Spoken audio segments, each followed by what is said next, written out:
We are here to talk about mental health. This is just a casual conversation during Black History Month, because we know the Association for Study of African American Life and History, the national theme that they have set aside is Black Health and Wellness. So I'm hosting a series of Black Health is Black Wealth. It's a conversation just to talk about our mental health and what we can do to support each other, especially during difficult times such as these. So Sonia, we'll just start chatting. So what is mental health? What's mental health? Mental health, when we describe it or talk about it, we're talking about your mental and emotional well-being. Just as we have physical health, our mental health is just as important, because it's a part too, because we like to focus on the physical, but the mental part is the emotional part. It deals with our emotions, our feelings. And we know, based on research, the way we think and our emotions truly affect our physical body, which affects our behaviors and which affects our whole entire life. No. About it. No, it's so true. Like, we don't think about how much our emotions can get us enraged and get us to a place that is not safe mentally. So I think, to me, that, I never thought my emotional being was part of my mental health, but it does affect, and those two go hand in hand. So what are some ways for someone who are not exhibiting, maybe they weren't diagnosed, but they know that mentally they're struggling with some issues? What are some ways that they can improve their mental health, even starting today? Some of the ways we recommend is there's easy, simple ways you can do from home, like self-affirmation. A lot of my clients with anxiety, they even say speaking words out, words of affirmation helps them.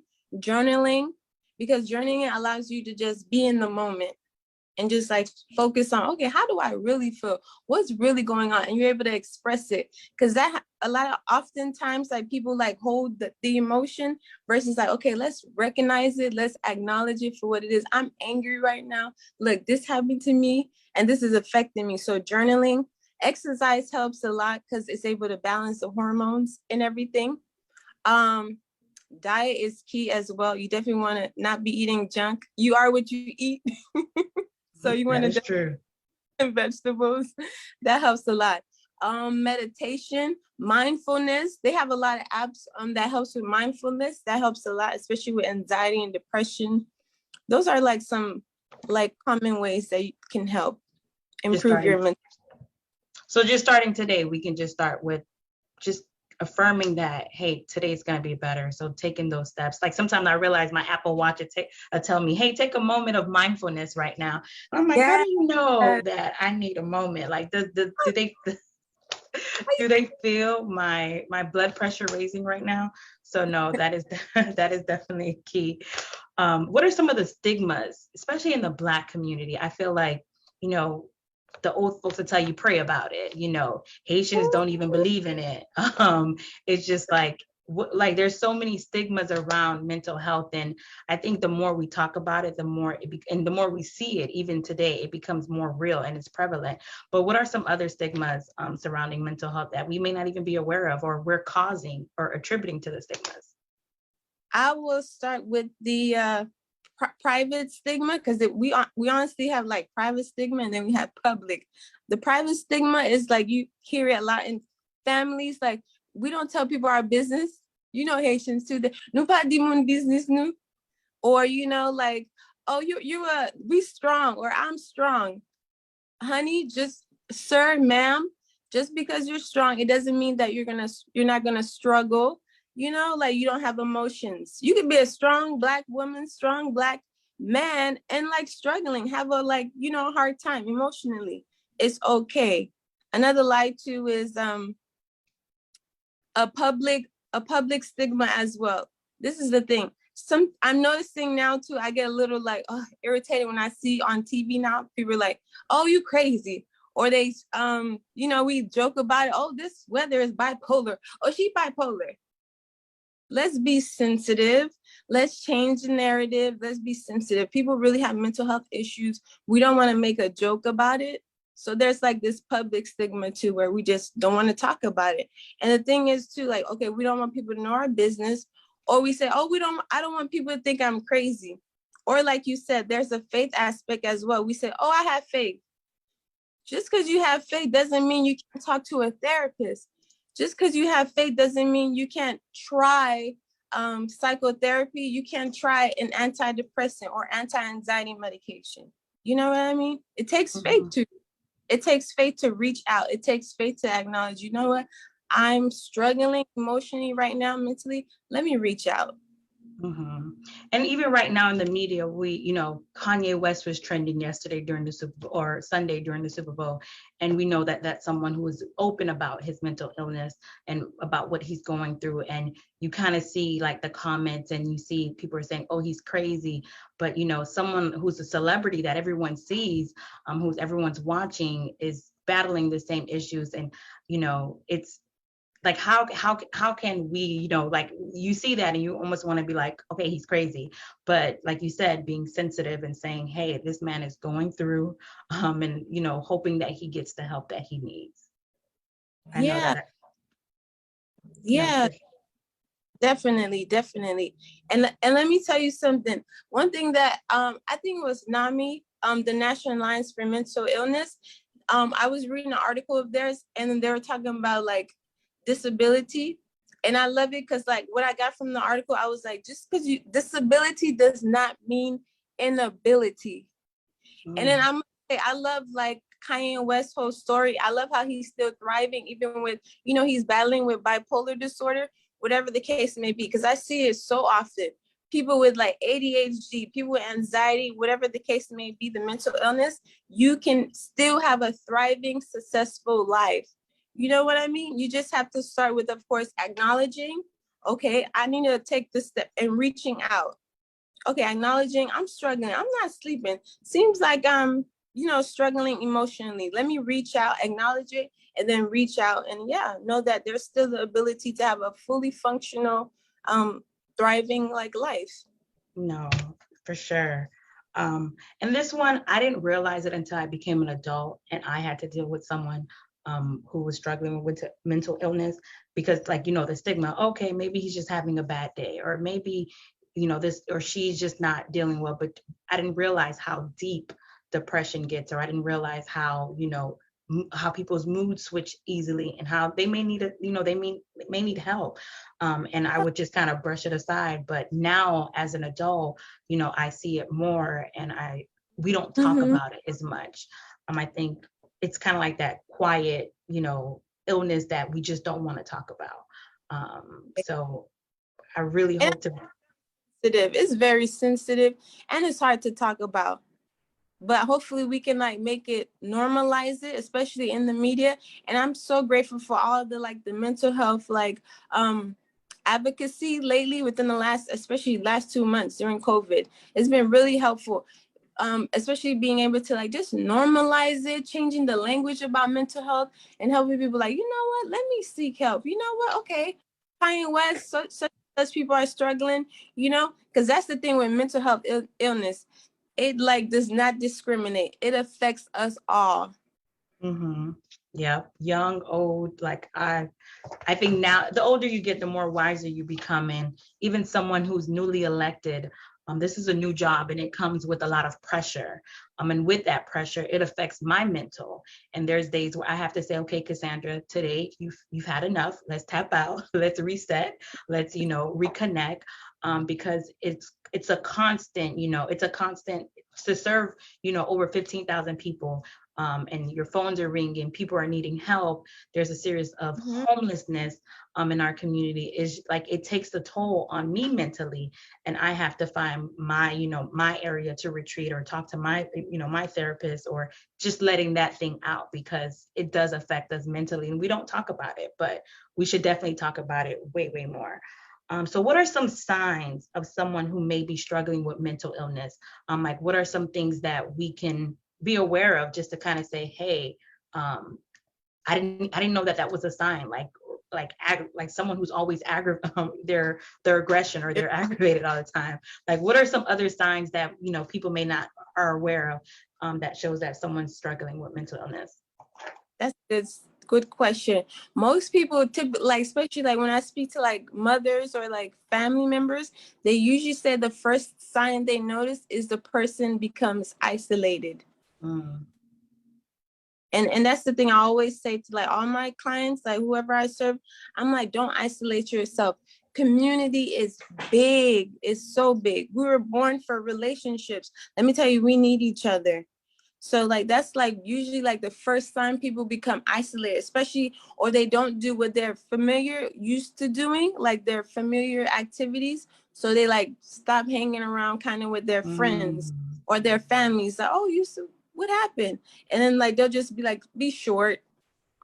Or some other signs too, like if you're living in a household with someone, would be like you notice that they're not sleeping, and you notice like change in their eating patterns. So, but this is the thing, it's different for everyone, these symptoms. So some people overeat and some people like don't eat, like poor eaters.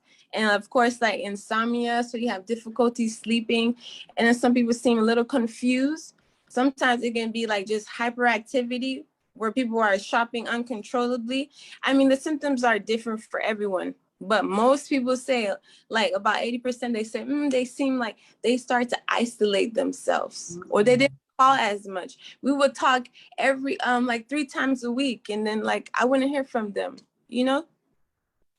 No, that one is, I didn't realize isolation was it, but when you're dealing with something, and even myself, like I started to isolate myself and I didn't even realize it. Like I didn't Yeah. want to go out as much. I would tell my friends, hey, I'm tired, but I really just want to be in my bed because I had a long day. And I didn't even realize I was isolating myself from my friends. And they're like, Cassandra, you're just always flagging, but it's, I didn't even think about that. And I saw them having a good time. And then I was upset that I didn't go. So no, I didn't even think about that. That's a But they that's don't a show. good one. Often people say to, oh yeah, I stopped going to church. They stopped doing what they're, Mm. familiar to do. So, No, that's and a that good one. to how we can improve our mental health. I'm just thinking, once you said it, like having just like talking to a friend, like that can help you. Like that's something on the daily basis that can help you with your mental health. Don't like hold it in for yourself.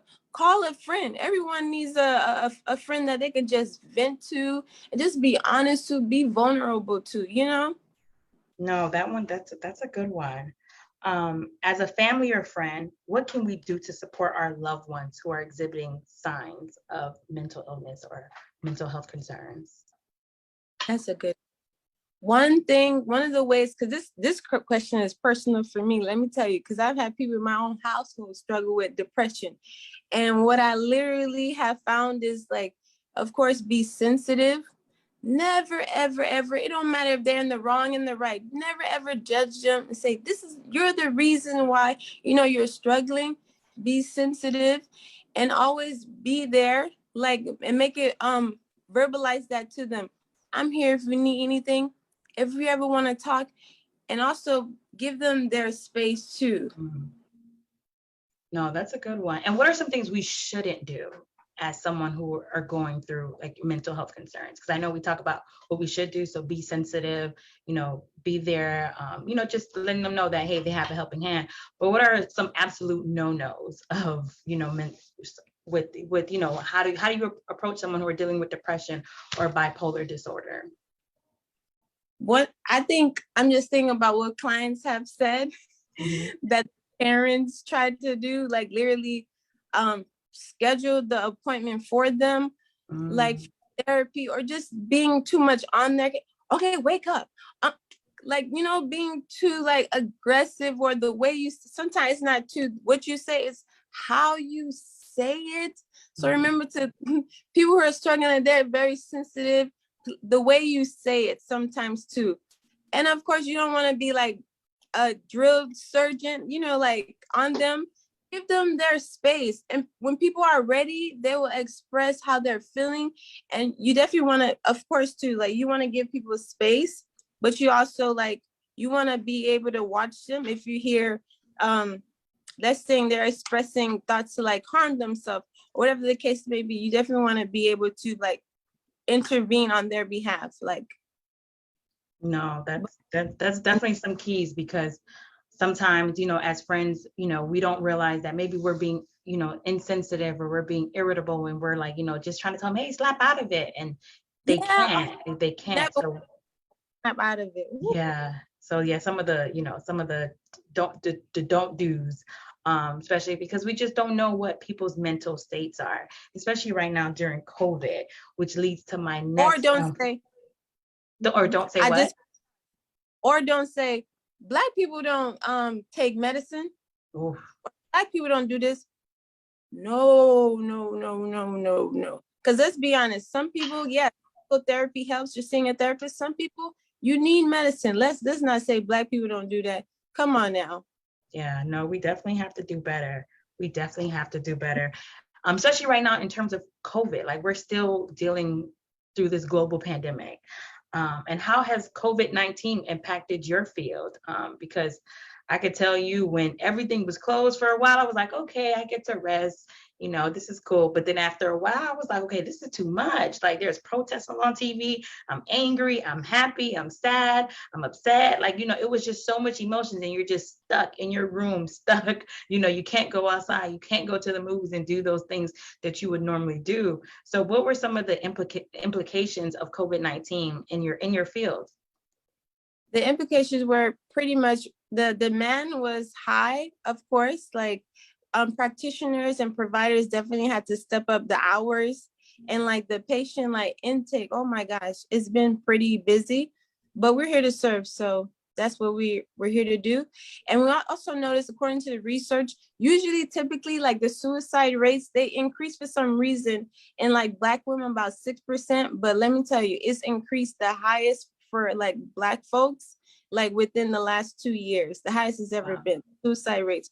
And that's something that was not common in the past, but recently they've definitely seen an increase in suicide rates, especially among Black Americans. And that kind of leads to my next question, with the theme being Black health and wellness. And at the start of Black History Month, we dealt with two, prominent African American young individuals committing suicide.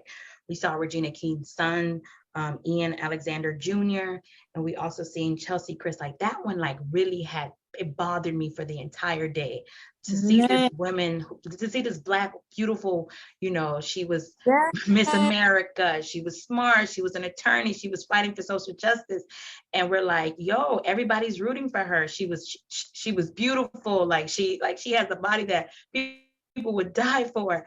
And to know that she committed suicide literally just had me like stuck. Like, no one, like, I was watching Entertainment all night, just like, was there a sign? Did she say anything? Like that kind of, it just had me at a standstill, because I'm like, wow, like, and these are people who have it all, who are still dealing with, some type of mental illness. And, like you said, mental illness doesn't have a face. And so what are some of the signs, like, what can we do, like, or what are some of the resources? Because I feel like suicide, I feel like it's like the final thing of mental health. Like, it's either you're dealing with it and then boom, and now you're gone. And now everyone else is like trying to figure out like what happened here, or what could we have done as a community to say that, we're here for you. You didn't have to go, or anyone who's maybe dealing with that right now, what can we do as a community to ensure that we're doing our part so that we don't have another incident, or even, or how can we help prevent it? Yeah. I think when you said that, I immediately think of like the community resources. Like, one of them is like Gang Alternative. They're big on like mentorship. This is what I believe in too. Like, this mentorship is so big. Like, just reaching out like to young people, or just someone, reach out to someone, like, be a mentor, and also advocacy. I love panels like this where we can like normalize it. People are like, oh, they talk about mental health. I know it's a stigma around it. It's like, yeah, let's talk about it. Just as we talk about, hypertension, diabetes, we should feel free to talk about mental health, like, anxiety, depression, whatever the case may be. To answer your question too, I love what it makes me think about the first time I actually saw a therapist, which was like probably like 4 years ago. I was going through a rough time, but I love when my therapist said, the first thing she said, Sonia, I'm not here for the mask or who you pretend or who you make people think you are. She was like, I'm gonna need you to be you. And she was like, my goal is to remove the mask. I think sometimes too, as celebrities and all this stuff too, they have people in their lives, unfortunately, that they can't really be vulnerable to. That's the case. But I think one of the first steps too is to pretty much, let's remove the mask for real. Let's not try to show people our best face. You know what I mean? And let's just show them what it is. Like, look, I'm struggling. Talk to someone. Reach out. Like, I'm struggling, like, seriously. So no, and that sense of community, that sense of having someone you can reach out to, talk to, it's key. You talked about, hey, writing some things down on paper, or, you know, just the self-affirmation. But if it wasn't for my village, if it wasn't for the family, for the friends, like, I don't know where I would be. Like, I definitely wouldn't be in this position, but but it is definitely, it's something that improves my mental health. My nephew, my Liam, he has been my rock from birth, and he helps me deal with, you know, if I'm having a rough day, like, I'll come over and he'll give me the hug, and I felt like all my pains, everything just went away. But, you know, recognizing it, like you said, and knowing that, hey, reaching out before you get to that point where you're isolating yourself and you are staying home, and next thing you know, you're not taking showers and you're just not just going out, and then it starts. You gotta stay in community for sure. Never ever isolate yourself. No. And you're very surprised how many other people are struggling and dealing with the same thing you're dealing with. There is no shame. No, seriously, no shame here. Like, I am not picture perfect. When I get home, the wig comes off, and I am Cassandra. Exactly. But no, thank you, Sonia. Let's look through the chat for some questions. Someone says, how do we address, or we need to address, the intergeneration trauma and how it affects mental wellness of individual?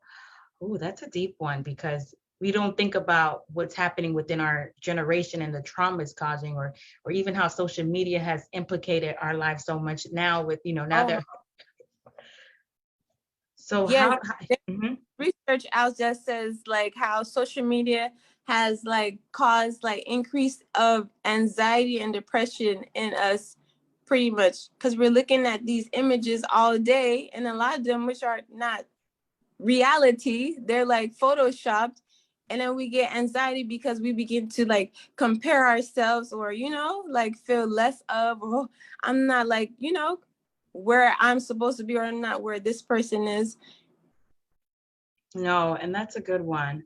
And thank you, Marie Etienne, who also put some resources in the chat. The National Suicide Prevention Lifeline hours, they're available 24 hours in English and Spanish, and hopefully they work on Creole.